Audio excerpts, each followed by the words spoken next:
سلام علیکم و رحمت الله و برکاته. تمام بینندگان عزیز، خواهرانی که خیلی انتظار بودید تا اینکه در پخش مستقیم همراهتان در سوال و جواب باشه.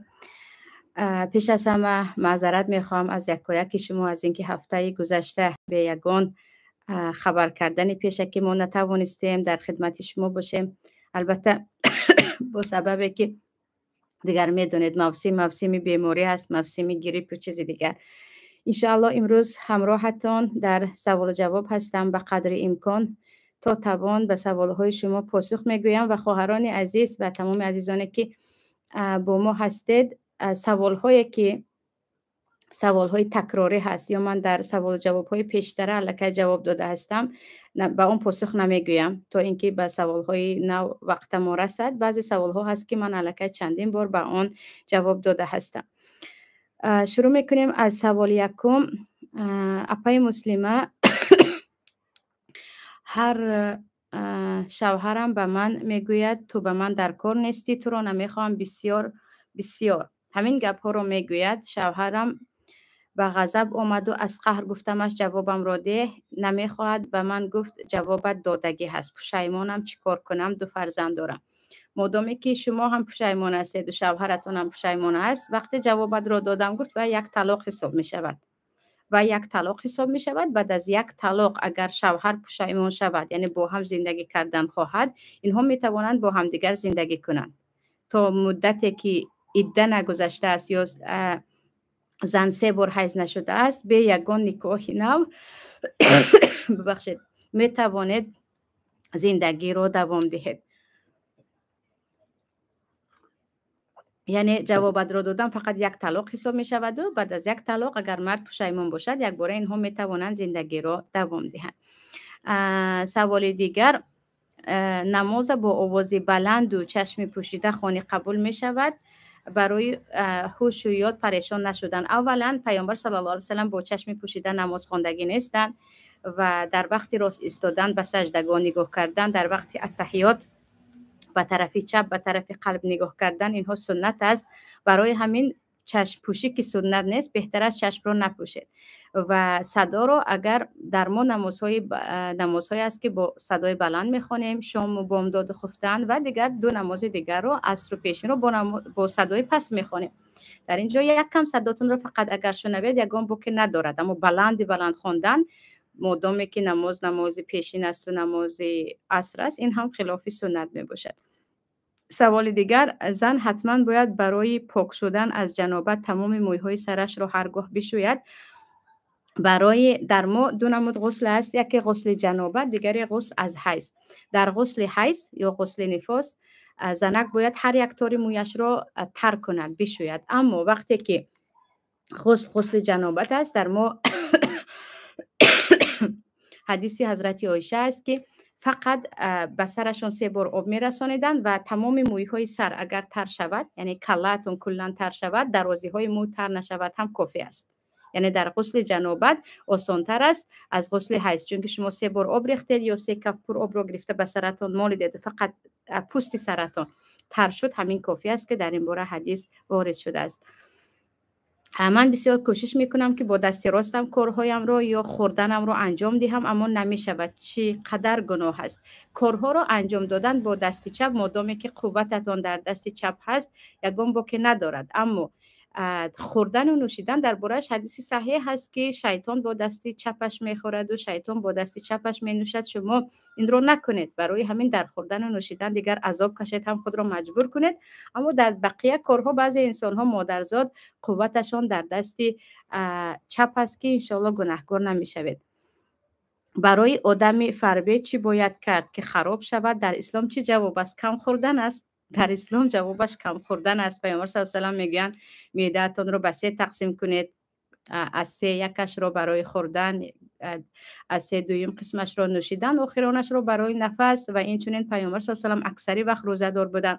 حضرت عایشه تقریبا بعد از مرگ پیامبر همیشه دائمی روزه می داشتن و شما با روزه داری می توانید، یعنی میدونیم که فربگی اساسا از زیاد خوردن است و اسلام همیشه ضد زیاد خوردن است که زیادخوری هم قلب را می میراند، هم به سلامتیتان هم ضرر دارد.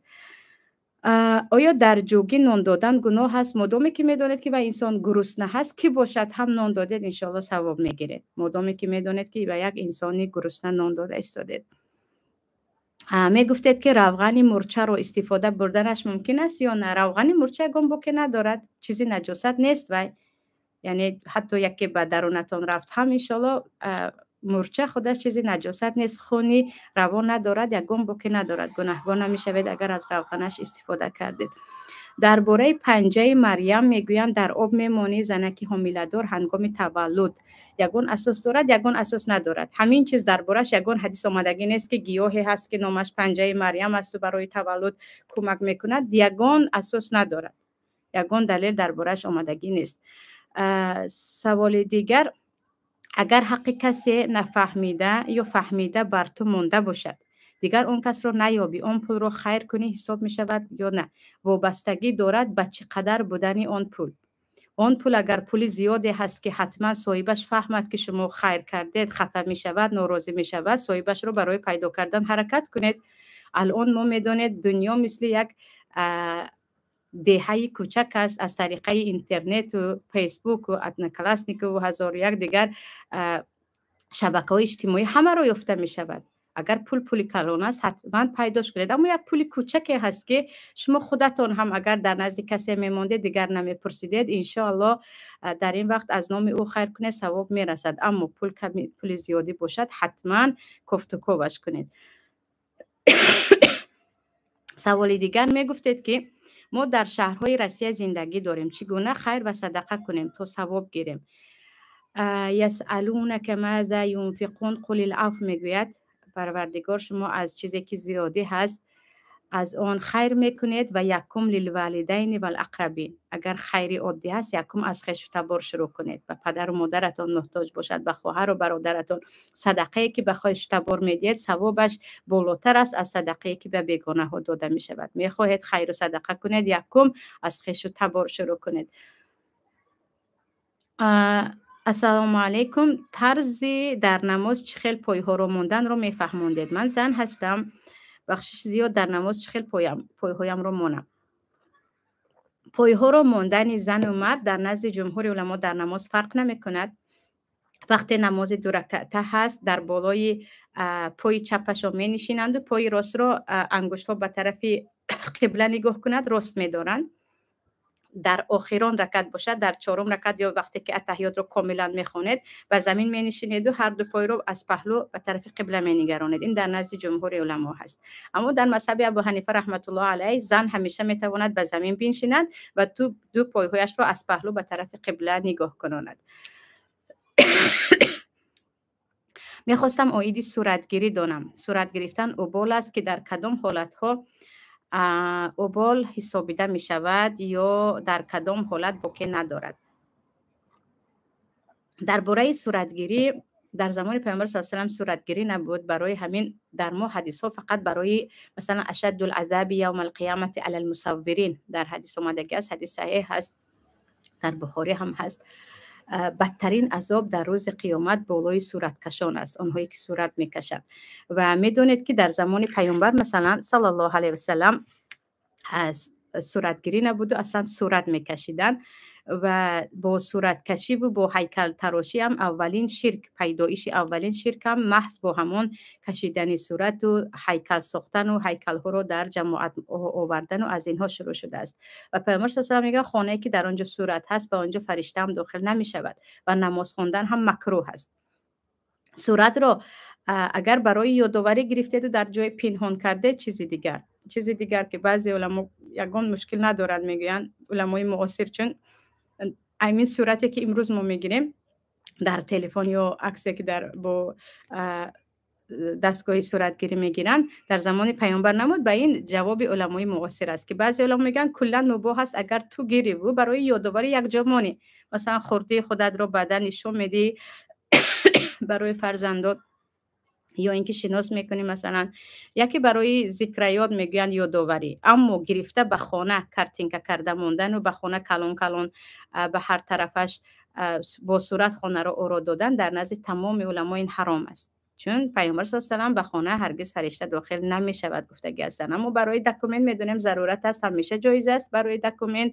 اما برای خانه ها رو که میدونید بعضی ها صورت میگیرند و به هر طرف خانهشون زده میمونن، این تماما ممکن نیست و برای همین بعضی علما میگن هیچ نگیرید، فقط در وقت ضرورت گیرید، چون به همون صورت کشی پیشتر مانند است. اما اکثریت علما رو در فتوای لجنه دائمی هم خوندم که مدامی که برای یادآوری است انشالله بوکه ندارد. آیا رسمی انسان کشیدن گناه هست؟ تازه جوابش را دادم که صورت یگان جاندار رو کشیدن ممکن است. محتاب و آفتاب و این چیزها بوکه ندارد، اما صورت انسانی جاندار حیوان تماما ممکن نیست.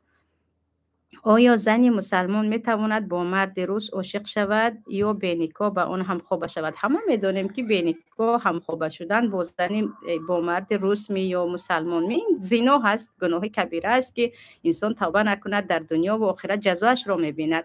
اما با نکاح یعنی یک زنی مسلمان به مرد کافر شوهر کرده میتواند، این چیز مسئله اتفاقی است، اجماع است. لا هن حل لهم و لا هم یحلون لهن، در سوره ممتحنه است. یگان مرد کافر به زن مسلمان حلال نیست، با نکاح البته. یگان زن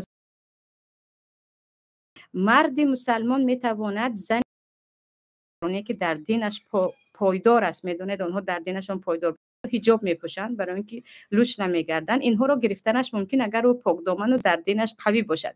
اما زن مسلمان تماما به یگان مرد کافر شوهر کردنش گناهی کبیره عموما ممکن نیست، گناهی کبیره نمیگم، عموما نکاحش درست نیست و با او زندگی کرده نمیتواند. اما عاشقی که شما گفته استاد زنای بر علا هست که در اسلام از گناههای کبیره هست و جزایش هم اگر دولت اسلامی باشد در همین دنیا هست. سوال دیگر، چه خیل کنم که کبر را شکنم تیز عصبی نشوم کبر کرده؟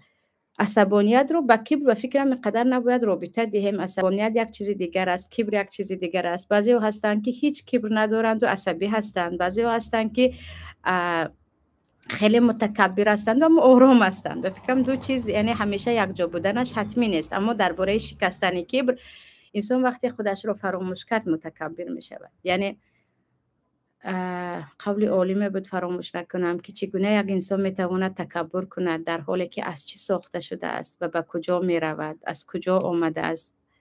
اینها رو وقتی انسان فکر میکند که تو خودت از کی ساخته شده، از چی ساخته شده، چگونه به دنیا آمده، هیچ مجال کبر نیست. علل خصوص و ثم رددناه اسفل سافلین، هر یک جوانی و هر یک برومندی و با قوتی دیگر پیری دارد، کهنسالی دارد، بیچارگی دارد.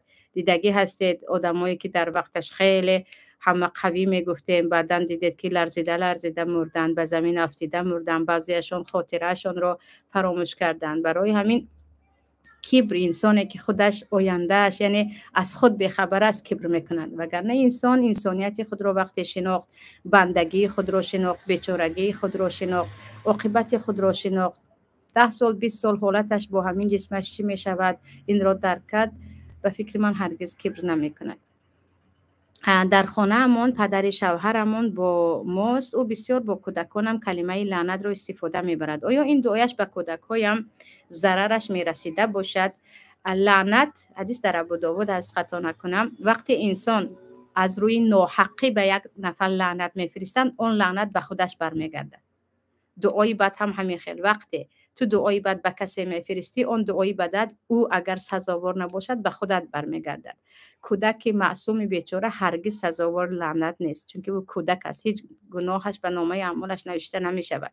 برای همین کودک رو حتی پدر و مادر هم وقتی لعنت میگویند، لعنت به خودشون برمیگردد، یعنی یگان خیل به کودک ضرر نمیرساند. من در سیخ خلدس کار میکنم و در آنجا خلدس تیار میکنیم با پوچه گاو، ولی نمیدونم که گاو رو با اپارات کشتگیان یا که با دست خوردنش درست میباشد یا نخوردنش هرگز درست نیست. مادامی که نمیدونید که اون گاو رو چه خیل کشتگی هستند و چیز شبهه حتی به حرام نزدیک است، هرگز خوردنش درست نیست. سوال دیگر، درباره فامیلیای شوهر گرفتن میفهموندید، میگویند گناه هست. در این باره حدیث صحیح اومدگی است، از گناههای کبیره نام خود را مانده پدر دیگر کس رو پدر خودم گفتن است، یعنی نسب خود رو دیگر کردن است، یا گفتیم نسب خودت رو مونده نسب دیگر کس رو این نسب من گفتن است. اما چیکار کنیم که قانون هایی که امروز در ما در تاجیکستان هست قانون های صرف یا قانون های از طریق روسیه گرفته شده است. خیلی که روس‌ها فامیلای خود را دیگر میکنن، در ما هم مجبورمان میکنن. وقتی از روی مجبوری هست شما مجبور دیگر راه ندارید برای آینده فرزندا و خانه و چیز دیگر. اما وقتی مجبور نیستید هرگز فامیلای خود را دیگر نکنید، هرگز فامیلای خود را دیگر نکنید. اگر به سر دسترخوان آمدن نشستید و بسم الله نگفته خوراک خوردید، یعنی از یادتون برآمد باز به یادتون آمد بعد بسم الله میگویید، البته بعد از اون بسم الله میگید. حدیث در ترمذی است وقتی انسان بسم الله رو پیامبر صلی الله علیه و آله میگن وقتی خوراک رو شروع کردید بسم الله گویید. اگر فراموش کردید بگویید بسم الله فی الاول و الاخر. بسم الله فی الاول و الاخر میگید اگر بسم الله رو فراموش کردید، یعنی نگفتم تمام نیو بسم الله فی الاول و الاخر میگید. من همراه روس‌ها کار میکنم و یک همکارم زن بود از دنیا گذشت. همه همکارانم تعزیه بیان کنی رفتن، من هم به آنها رفتم. این کاری من از جهت دین نادرست بود. اگر به جنازش اشتراک کردم گوید با آن صلیب و با آن شرک هایی که آنها مرده را جنازه میکنند ممکن نیست.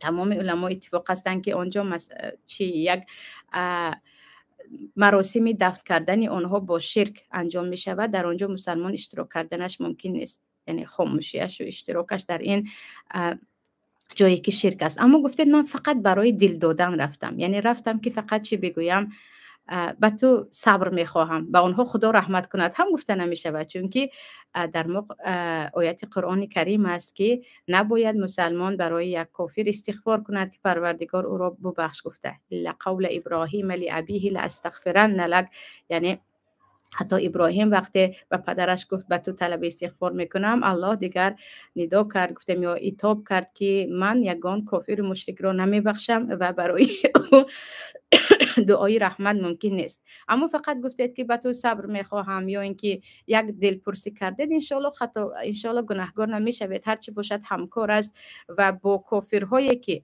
برای دینتون با شما جنگ نمیکنند عادی معامله کردن ممکن است، دوستی نه معامله عادی. چون که در سوره ممتحنه بود پروردگار میگوید لا ینهاکم الله عن الذین لم یقاتلوکم ولم یخرجوکم من دیارکم ان تبروهم و تقسطوا الیهم ان الله یحب المقسطین. الله من نمیکند شمایان را از کافرهایی که شما را از کشورتان نراندن و این چونین به شما به خاطر دینتون نجنگیدند، الله هرگز شما رو من نمی کند که به آنها تبرهم نیکی کنید یا عدل کنید، در معامله عدل کنید. الله اهل عدل رو دوست می دارد. برای همین مادامی که آن انسان با شما علیه دینتون نمی جنگد، در این وقت یک خیر نیکی عادی کنید که اخلاق اسلامی شما رو می فهماند، از این شریعت من نمی کند. و در این باره آیت سوره ممتحنه است، آیت 8 بود اگر خطا نکنم. من با همراهی این رو جواب دادم آیا شوهر رو نامش رو گرفتن فریاد کنی گناهگار میشوی یا نه؟ در این باره من جواب داده بودم که در جایی که شما زندگی میکنید نام شوهر رو گرفته فریاد کردن بی آدابی باشد نکنید، این به عرف برمیگردد. در اسلام یگان ضدیت آمدگی نیست، اما در بعضی عرف و عادت ها نام شوهر رو گرفتن بی آدابی هست، یا نام از خود کلان رو عموما گرفتن بی آدابی هست. در اینجا نامش رو فریاد نکنید. اما در جای شما همه صدا زنن بکنید، شما هم صدا زنید. در این باره یگان دلیل شرعی نه آمده است و این برمیگردد به عرف. اگر شوهر همسرش را تا چند ماه نپرسد، یعنی سراغ نکند و به پرچین حتی به زنگ‌های تلفنیش جواب ندهد، تا چند ماه این کارش دوام کند، زن طلاق می شود، زن طلاق نمی شود. زن زمان طلاق می شود که شوهرم مرا چند ماه عموما سراغ نکرد، من گرسنه ماندم، از 4 ماه زیاد، مثلا از 4 ماه زیاد که گذشت، او حق دارد به پیش سودیه رود، اون هم قاضی اسلامی، و قاضی اسلامی بفهماند که من همین گونه حالت دارم، من گرسنه‌ام، من تشنه‌ام، شوهری که به من نگاه میکند و من هیچ الان نفقه نکرده است. بعد از این قاضی حالت اینها رو میبیند، حالت زن رو میبیند، حالت شوهر رو میبیند، تواند پیداش میکند و شوهر میگوید یا با زنت مثل آدم زندگی کن یا طلاقش رو ده وگرنه زندان میشوی. طلاق مجبورش میکنند. انا این حالت است. اما اگر زن تماما به کسی مراجعه نکرد در خانه نشیند، بعد از 4 ماه خود از خود رفته هرگز شوهر کردن ممکن نیست. تو هنوز زنی کس هستی، آره تو رو سراغ نمی کند او، اما هنوز تو نکاحت هست. شما فقط می توانید در اینجا خش و تبر رو به میان اندازید. حاضر ما یگان قاضی اسلامی نداریم که همان گونه که شریعت میگوید در این مسئله نگاه کند. در اینجا به خش و تبر خودتون، خش و تبر او را به میان اندازید که این مرد ببینید که چی کار کرده است و دست چی میخواهد. و 4 ماه هم یک مدتی کم است. اصلا نگاه کنیم در شرایط حاضر بعضی ها هستند که در 1 سال قهری میشوند، بعد از این باز خوب میشوند. نباید اینقدر شتاب فکر طلاق و خانه ویرانی کرد. من در نماز عصر 2 رکعت نماز نفل میخوانم. آیا این درست است؟ پیش از نماز عصر 2 رکعت نماز خواندن همچون سنت هم حساب میشود یا حتی 4 رکعت خوانه ثواب کلان دارد؟ ثواب خیلی کلان دارد، در بارش حدیث هم هست. اما بعد از عصر نماز نفل خواندن تا وقتی شام جایز نیست. در شهر دوشنبه سپورتزال برای زنان حجاب پوش گشادگی، در آنجا کامera نیست لیکن موزیک میمونن. میگن که هیچ گپ ندارد. آیا همین درست است یا نه؟ من درباره موسیقی گفته بودم که موسیقی در همه حالت حرام است. در همه حالت حرام است. از مزمار شیاطین است و عموما جایی که موسیقی است در آنجا اشتراک کردن هم گناه است. آیا ممکن است که فرزند خواهرم رو به نام خودم گذرانم؟ ما شهروند روسیه هستیم، برای آن به نامم گذرانم که دولت برای او هم پول جدا کند. دروغ است. از روی دروغ چرا پول میگیرد؟ دولت روسیه دولتی کافر است. دولتی هست که دیده ایستاده چقدر ظلم و ستم هم بالای مهاجران میکند. اما دروغ نگوید. یعنی دروغ کاری و عموما چیزی که از خودتون نیست از خودم هست نگوید که این به شأن و شرف شما هم نمیزیبد و از راه فریب پول گرفتن است. در نماز در هر یک سوره که میخوانیم اعوذ بالله و بسم الله میگویم یا اینکه یک بار بعد نیت کردن؟ اعوذ بالله رو یکم بار در یکم رکعت میگوید، اما بسم الله رو پیش از هر سوره فاتحه و این چنین بعد از فاتحه اگر کدام سوره رو از اولش شروع کنید. این سنت است که هر یک سوره رو با بسم الله شروع کنید، علل خصوص در فاتحه. حتی بسم الله از یکم آیت سوره فاتحه است در نزد اکثریت علما. تماما باید با فاتحه رو به بسم الله هیچ شروع نمیکنید. درباره فلسطین کمتر معلومات میدادید. به شوهرم یک دوستی دانشمندش گفت است که حدیث پیامبر است که باید هر یک مسلمان با فلسطین کمک کند. آیا این درست است یا نه؟ پیش از همه درباره فلسطین مظلومی که دیروز در آنجا جنگ شروع شد و خیلی امید داریم که پروردگار نصرت بدهد اهل فلسطین را، برادران مسلمان، خواهران مسلمانی ما را. فلسطین دولت مسلمانی عرب است که از سال 1948 بعد از اینکه خلافت عثمانی کاملا پاش خورد، این یهودها لعنت الله علیهم الی یوم القیامه آمدند و دیگر از دست مسلمان ها به زوری با یاردم اروپا و امریکا گرفتند. به زوری گرفتند و یک دولت مسلمان عرب را از آن خود کردند و دیگر کم کم کم کم تمامی شهرهایش را از خود کردند تا اینکه فقط یک غزه کوچک ماند. اون غزه رو هم تا همین سال 2012 بود خطا نکنم، از اون ما میگفتن که دیگر 2012 بود فقط به حالش موندن و الان همیشه در آنجا کی خواستند می آیند و به هزار یک بهانه از بالا میزنند، می آیند و غارت میکنند، می آیند و میکشند، در حالی که مسجد الاقصی مسجد سیومین قبله، یعنی ما گفتیم سیومین مکان مقدسی ما مسلمان ها هست بعد از کعبه و مسجد پیامبر و سیوم مسجد الاقصی هست و پیامبر صلی الله علیه و سلم به آنجا رفتگی هستند. آنها نمیخوان که اگه مسلمان رود. هر بار هر رمضان در آنجا مشکلی می شود و امروز یعنی از دین که شروع شد این جهاد حقیقی است. مثلا به این کسی شبهه ندارد چون مسلمان ها با یهود ها جنگ دارن، اون هم به خاطر زمینشون، به خاطر خاکشون، به خاطر ناموسشون که این همه سال این لعنتی ها با کمک تمام کفار غرب یک جایه شدند و بالای این مسلمان های دولت فلسطین آوردن و حتی از خریطه هم گم کردگی هستند. اگر خریطه نو رو ببینید در خریطه نام فلسطین رو نمیبینید. دولت صهیونی بدبخت عبرانی ساختن و آن رو هم گذاشتن اسرائیل، در حالی که اسرائیل پیامبر الله حضرت یعقوب است که اصلا نام پیامبر نمیزیبد به اینها.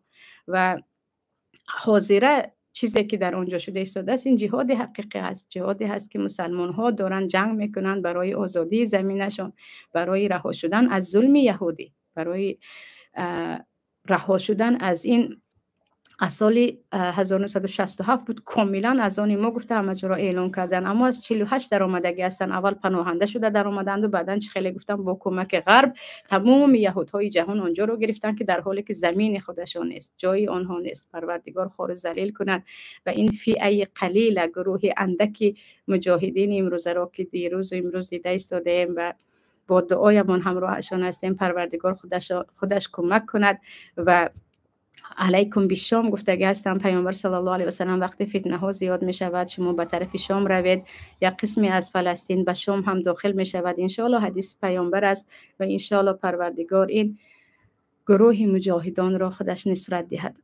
آیا از دام بچه گرفتن کلان کردن ممکن است؟ از دام بچه گرفتن بوک ندارد، کودک هیچ عیبی ندارد، با فطرت تولد می شود. فقط مشکلی این است که شما خواهید نخواهید هم کودک به پدر و مادر خود از یگان جهت مانند می شود و شما اصلی اون کودک رو نمیدونید. من خودم تقریبا با 2 خواهر در این باره صحبت داشتم یا شخصا میشناسم که بعد از کودک گرفتن بعد از چند وقت معین شد که کودک یک کم مثلا مشکلی های ارثی دارد، یعنی به خون رابطگی دارد به پدرش و به مادرش. برای همین خودم میگم اگر کودک میخواید از فرزندای خیش تبار گیرید بهتر میشد، لیکن باز هم اگر از دام میگیرم گفتید بهترینش این است که پدر و مادرش رو سراغ کنید. شاید که یگان پدر و مادر خوبم هستند و از لحاظ کم بغلی پرتافته رفتن، یعنی نمیگم هر کس صغری بیاید بگیرید، برای اینکه همیشه نه، بعضا می شود که کودک به پدر و مادر اصلیش برمیگردد و شما حیران میمونید که چرا من کلان کردم و این گونه خوی و فعل دارد. اما کودکی از یتیم خانه گرفته چیزی دیگر مسئله محرمیت هست و او باید یا خودتون شیر دهید یا خواهرتان یا زنی برادرتان که محرم شود.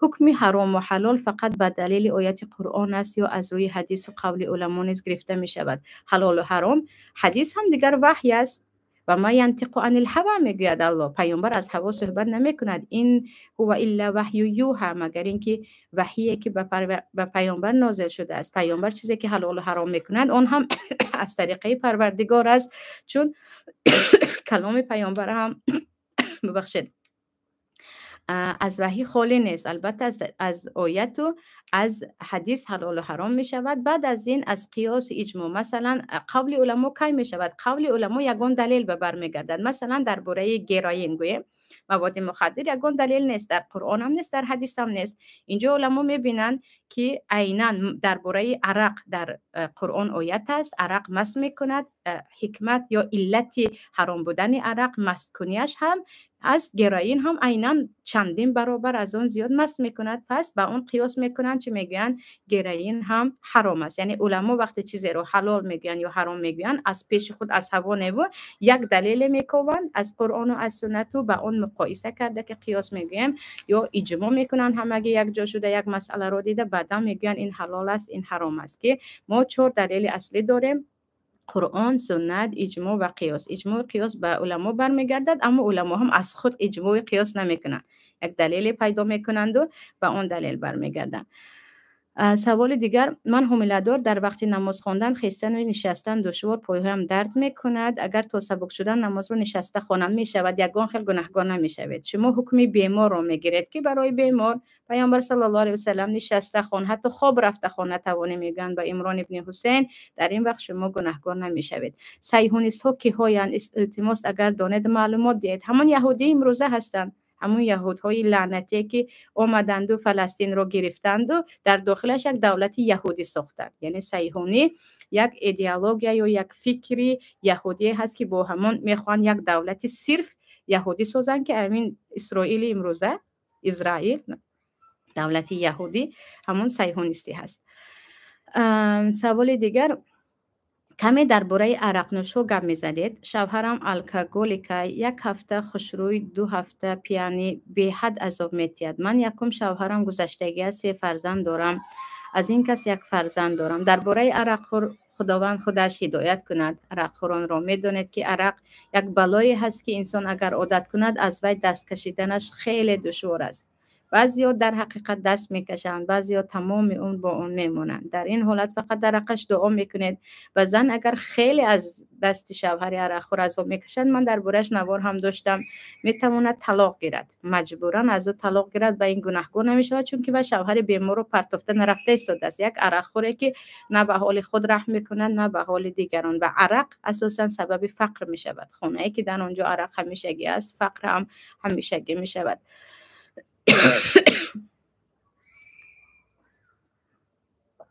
سوال دیگر، سراسیمه باشیم، نماز خوانده صلواتش رو در راه گویم می شود. چرا سراسیمه؟ آخر برای صلوات 1 دقیقه وقتتون می رود. با 1 دقیقه شما به کجا رفته رسیده می توانید. صلوات رو خوانید.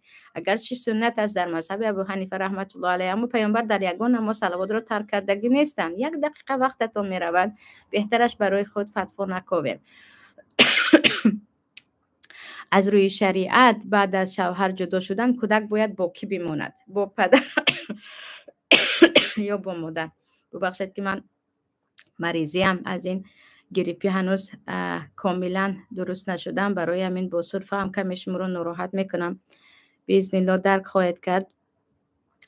از روی شریعت بعد از شوهر کردن کودک اگر به بلاغت نه، به سن تمیز، یعنی وقتی که خودش یک چیز رو به خود جدا کرده میتونه، 9 ساله 10 ساله گویم، 9 ساله 10 ساله نشده باشد اگر کودک، وای با مادر می ایستد تا زمانی که مادر شوهر نکنه.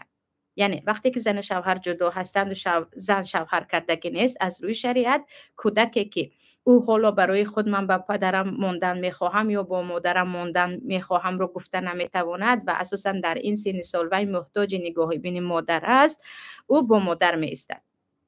چون که پیامبر صلی الله علیه و بعد از جدا شدن حضرت عمر کودک رو به مادرش میدهند، میگویند مادر کم بغل باشد هم آغوش او از تمام مال ملک پدر بهتر است و کودک با مادر می ایستد. اما همین که مادر شوهر کرد کودک رو به پدر میدهند، چون که نگاه و بین کودک بعد از شوهر کردن به مرد بیگانه نه، مرد بیگانه هرگز مثل مادر نمی شود، به پدری خود برمیگردد. پدر در این وقت میگیرد. اون پدر بعد از شوهر کردن زنش کودک رو باید بگیرد. کودک میده باشد، هم اگر در مسئله شیرخورگی باشد و با هم یگان اتفاقی کنند.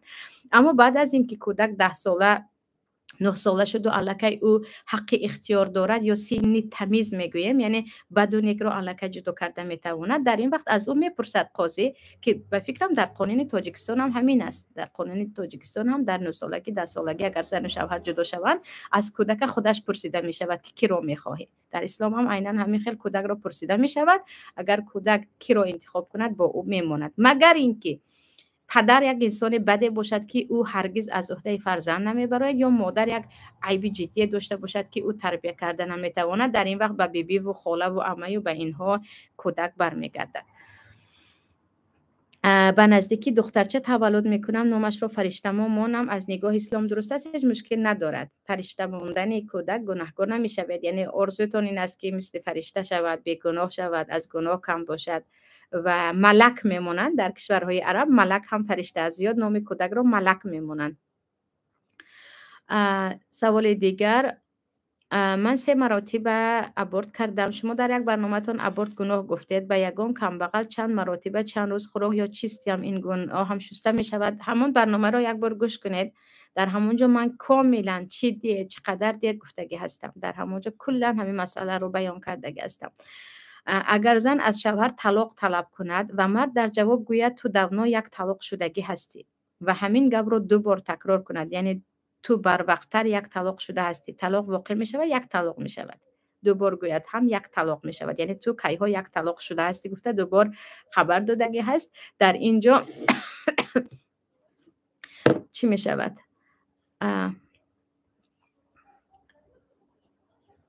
یک طلاق می شود. پوچه ایلوش نماز خواندن درست است یا نه؟ پوچه ایلوش در نزد جمهور علما به جز مذهب ابو حنیفه رحمت الله علیه درست نیست. برای همین تقوا کنید، چون دربارش حدیث است پاها پنهان باشند در نماز. اگر زن در عده با کسی زندگی کند مثل زن و شوهر اما به نکاح تا تمام شدن عده و بعد نکاح کند، نکاحش درست می شود از نگاه اسلام؟ زن زیناگر است.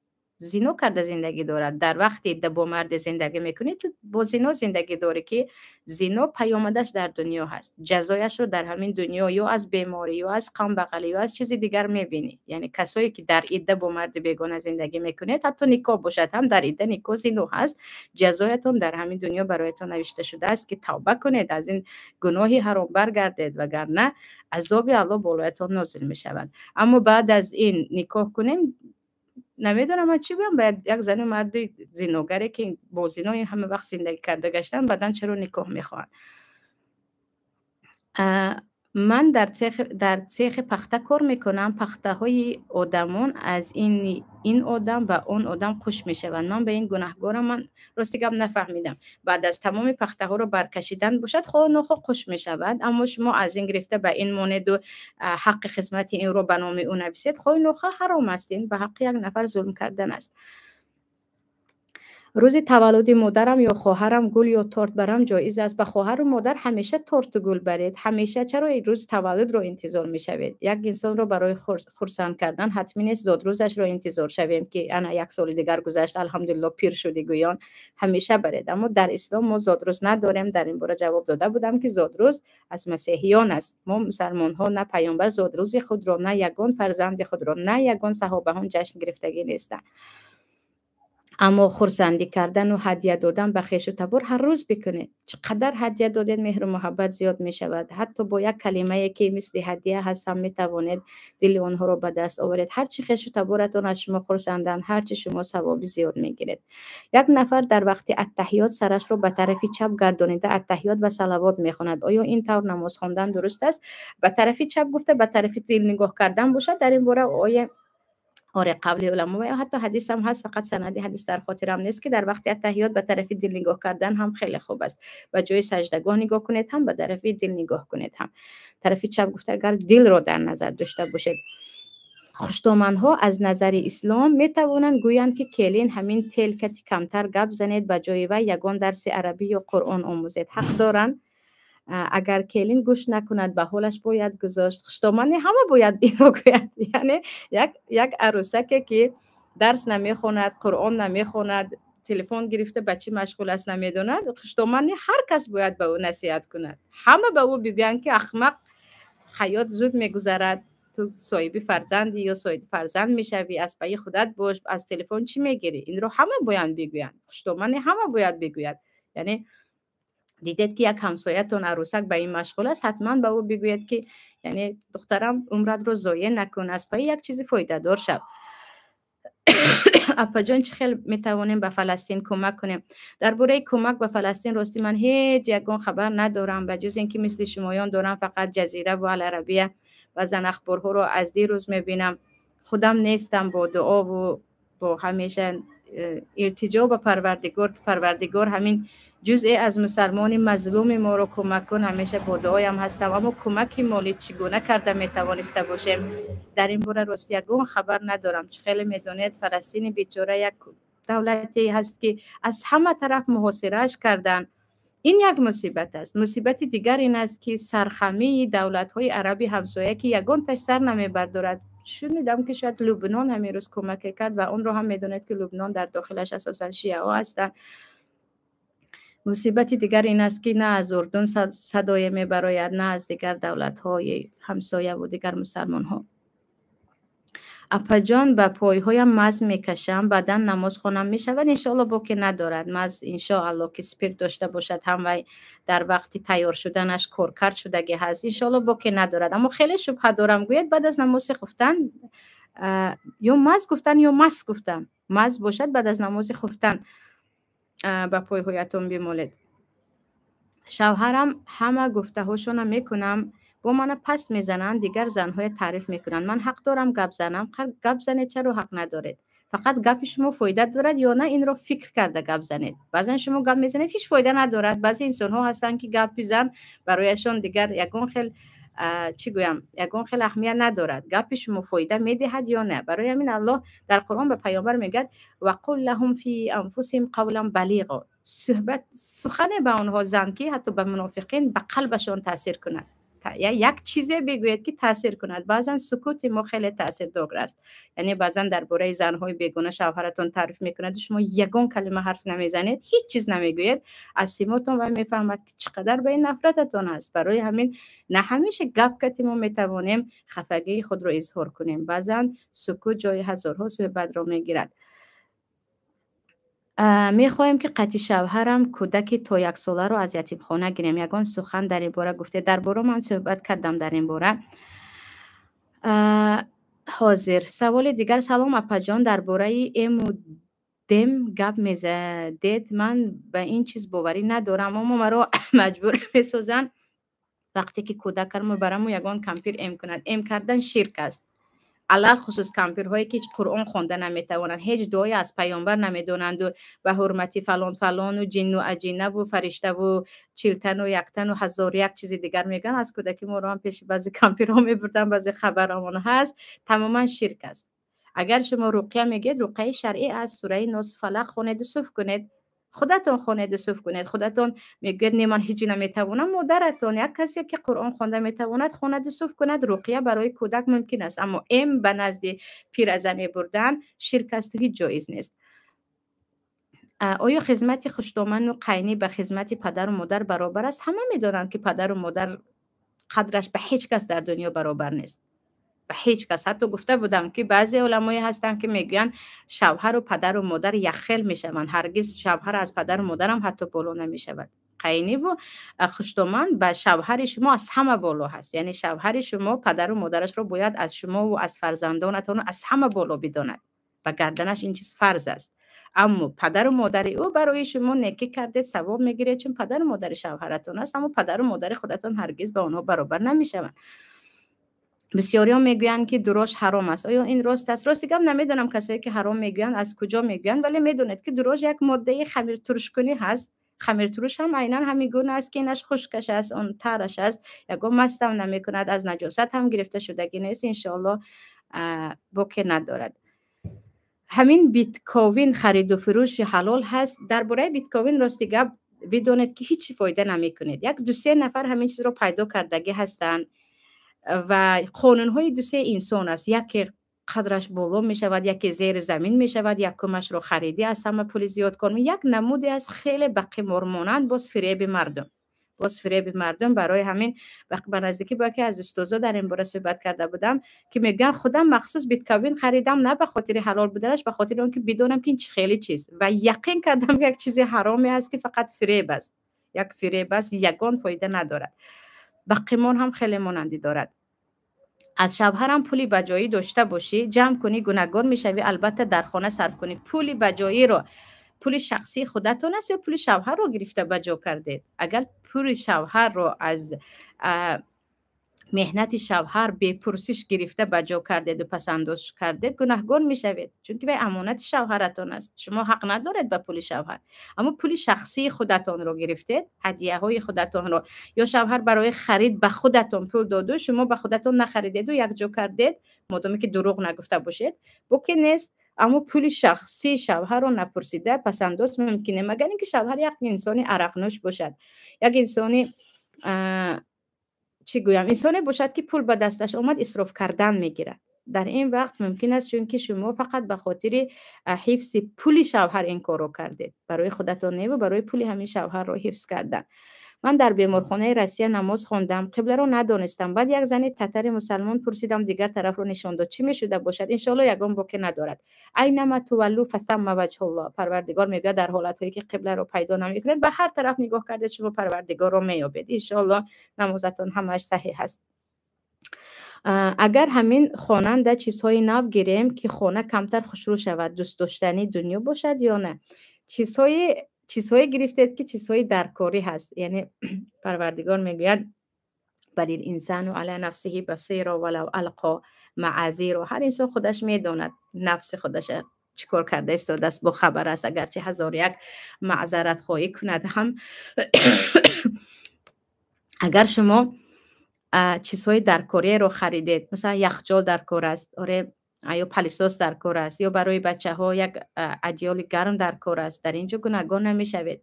اما یک چیزهای قیمت بها رو آوردید که خودنمایی باشد ریا هست، اسراف است. آن را می توانید به یگان کس خیر کنید که ثوابش را خیلی زیاد میگیرید. الله میگوید و انفقوا مما رزقناکم من قبل ان یأتی احدکم الموت فیقول ربی لولا اخرتنی الی اجل قریب فاصدق و اکن من الصالحین. صدقه کنید در زندگیتان، خیر کنید تا زمانی که یک مرگتون میرسد. در اون وقت میگوید ای پروردگار کاش مرا زنده میکردی، کاش بر میگشتم و از نو داراییم رو من خیر و صدقه میکردم، از انسانهای صالح میشدم. کاش پروردگار من باز به دنیا می آمدم و از پول مالی که اینقدر ذخیره کردم خیر میکردم تا ثوابی زیاد گیرم. برای همین یعنی هر چیزی که خودتون میدونید که هیچ فایده ندارد و فقط اسراف پول است، برای خانه آخرتتون خرید کنید. برای خانه آخرت خرید کردن این خیر کردن است و نفران محتاج علل خصوص به خویش و تبار خودمون اگر محتاج باشن. تجارتگرانی که مال ارزان را قیمت میفروشند آیا این حرام است یا میشود؟ تجارت خودش معنایش یک چیز ارزان رو کمی قیمت کرده فروختن است. من درباره‌اش یک صحبت دارم در کانال، میتوانید از آن استفاده کنید. یعنی خود تجارت معنایش تجارتی که الله میگه و احل الله البیع و حرم الربا، ما تجارت رو حلال کردیم و برای شما پرسنت ریبا رو حرام کردیم. همون معنایش چی است؟ تجارتی که یک چیز رو ارزان میخری بالایش یک کم میمونی. از حد پول زیاد موندن که این رو ما میگیم تجارتی فریب و حرام است، حتی غبن فاحش هم میگویند. اما یک مقداری که دیگر برای تو فایده هم شود، تو خالص خدمت که نیستی، در اینجا گناهکار نمیشوی، کسب حلال است. پیامبر صلی الله علیه و سلم تاجر بودن، ارزان میگرفتند و قیمتتر در شام میفروختند و این گناهکار نمیشوید. اپا جان درباره ختنه زنها میفهمونده چگونه میشود. ختنه زنها بعضی علما مستحب میگویند، بعضی علما میگن سنت است، اما این هم به باد و هوا رابطه دارد. و در بعضی کشورهای گرم مثلا حتمی است، در بسیار جاها مثلا در کشورهای ما یگان خیلی شرط هم نیست. درباره مهمانداری حدیث بگوید التماس. درباره مهمانداری من کان یؤمن بالله و الیوم الاخر فلیکرم ضیفه، حدیث صحیح است. اگر تو ایمان به الله و روز قیامت داشته باشی مهمانت رو احترام کن. و پیامبر صلی الله علیه و سلم میگن به خانه کسی رفتید و مهمانتان نکرد، یکم بار یا یکم روز خودتون نپرسیده چیزش رو گیرید. شما حق مهمان باید حقتون رو بدید که او نداد. مهمان نوازی، احترام مهمان فرض است. کسی که مهمانش رو احترام نمیکند او در ایمان نقصان دارد. اما معنیش این نیست که قرضدار شوی، یا معنیش این نیست که مهمان عرق باید عرق خریده دهی. بعضی هستن که یک برده نانتون میدهند اما در تبسم چهرهشون همه قدر گرمی رو احساس میکنید که 100% از او راضی هستید. بعضی هستن و وزنتون به شما خوراک میدهند اما این قدر نظری بد و سخنهای پر از زهر دارن که شما خیلی پشیمان میشوید. برای همین مهمان نوازی با خوراک هم هست، با اخلاق و با پذیرایی هم هست که این از فرضهای اسلام است. یعنی از حتمیات است که تو باید در علل خصوص یک روز اول با تمام توان مهمانت رو پذیرایی کنی. رستوران توی ممکن است با موسیقی. شما در درس پیش به دایره جایزه گفته بودید. من درباره درباره دایره گفتم، نه موسیقی. موسیقی از دایره فرق میکند.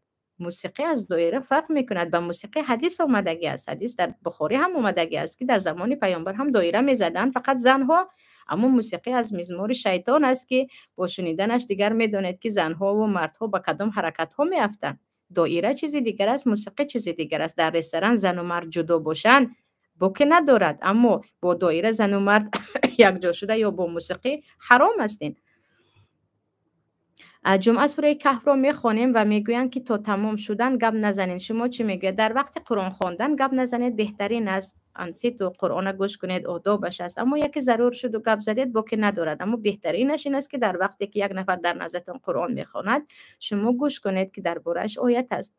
اگر کسی به ما چیزی رو فروشد که از پول حرام باشد، ما اگر اون چیز رو خریم برای ما حلال می شود، شما 100% دانید که این چیز از پول حرام خریده شده است، نخرید. ولا تعاونوا علی الاثم والعدوان. الله میگه در گناه به هم دیگر در گناه و دشمنی کمک نکنید. میدونید که این چیز با پول حرام آمده است، نخرید، گناهگار میشوید. در این وقت ممکن نیست. سوال دیگر درباره فرزند و شوهر من صحبت کردم. آیا خون طهارت رو میشکند یا نه؟ در مذهب حنفی آمده است که خون طهارت رو میشکند. همین رو به پررگی فهمونه. در مذهب ابو حنیفه رحمت الله علیه خون طهارت رو میشکند و اینچنین در مذهب امام احمد خونی که از حد زیاد بیاید طهارت رو میشکند. و در مذهب ابو حنیفه حدیثشون است در ترمذی از خطا نکنم حدیث که خون و قی و اینها طهارت رو میشکند. اما در مذهب امام مالک و امام شافعی میگن حدیث ضعیف است و طهارت رو نمیشکند. مسئله که اختلافی هست و امام مالک و امام شافعی هم حدیث خودشون رو دارن، ابو حنیفه رحمت الله علیه هم حدیث خودشون رو دارن. مسئله که اختلافی است، بهترینش این است که شرایط داشته باشد برای خون طهارت کنید تا که از اختلاف ها برایم تماما. اما یک مقداری کمش که مثلا میخورید و میبراید یا اطراف دندان ها کمی خون میبراید، در نزد مذهب ابو حنیفه رحمت الله علیه هم مقداری کمی کم طهارت را نمیشکند. 45,000 روسی جمع کردم. آیا زکات لازم است؟ با 85 گرم طلا شما برابر میکنید. اگر با 45,000 85 گرم طلا خریده توانید که هیچ فکر نمی کنم حاضر همین خیلی باشه، چون طلا هم با برابر دلار برآمدن میگیرد، شما زکات میدهید دینیم فایزش رو. اما اگر پول 85 گرم نباشد، طلا نباشد، زکات ندارد.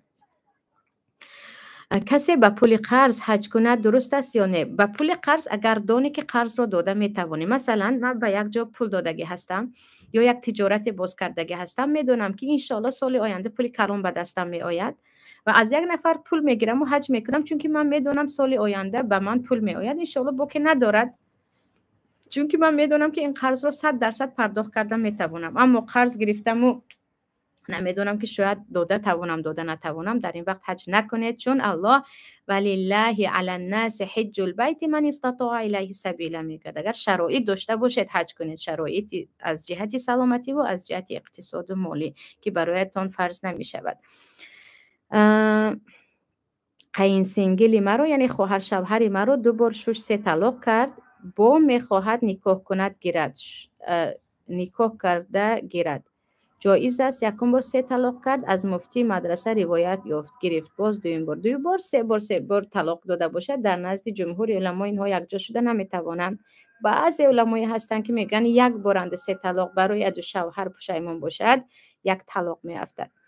درباره حق فرزند در بالای پدر و مادر چیست؟ انشاءالله درباره حق پدر و مادر صحبت میکنیم، اما همین را بدانید که علل خصوص برای مردها بالاترین حق بعد از حق پروردگار این حق پدر و مادر است. در وقتی به گناه امر کردن اطاعت نمی کنید، در غیر این محتاج باشد فرض است که کمکش کنید، بیچاره باشد به یاردم نیاز داشته باشد، از بحری همه چیز برای باید در نزدش باشه.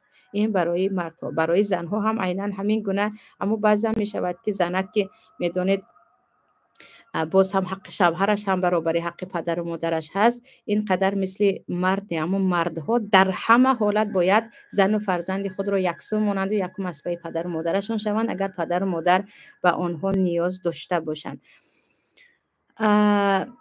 خانه هم با شوهرم هستیم، نامحرم نیست، آیا هیچ باکی نداره لباسی سبک پوشم؟ به روی مال میگویند فرشته داخل نمی شود. همین گپ یگان اساس ندارد. به روی مال در خانه ایستادن، آخر زنکی که همراه شوهرش است او رو کی میبیند؟ روی مال و حجاب صد به نزد نامحرم است، به نزد شوهر خود چه خیلی خواهید، یعنی به روی مال باشد یا لباسی سبک میتوانید برگردید.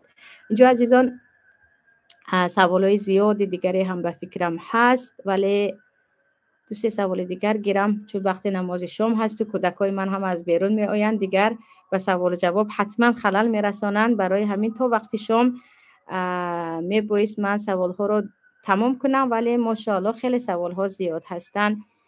اپا جان من 3 فرزند دارم و 3 فرزند یتیم رو از پی شوهرم به فرزندی گرفتیم. از پی شوهرم به فرزندی گرفتیم. 2 فرزندش پسر الان 12-17 ساله شدن، برای من نامحرمند. اگر شما یا خواهرای شما شیر نداده باشید آنها نامحرم میشوند مادامی که فرزندای اپی شوهرتان هستند. درباره ایکو من صحبت کرده بودم، در خود کانال یافته میتوانید ان شاء الله. درباره باز از دیدم فرزندگیری جواب دادم. به طهارت سوره خواندن گناهکار نمی شود. سوره ها را یاد بردن قرآن نقبیده، قرآن را نقبیده خوانید گناهکار نمی شوید. به طهارت به قرآن دست زدن ممکن است، دست نزدید ان شاء الله که گناهکار نمی شوید.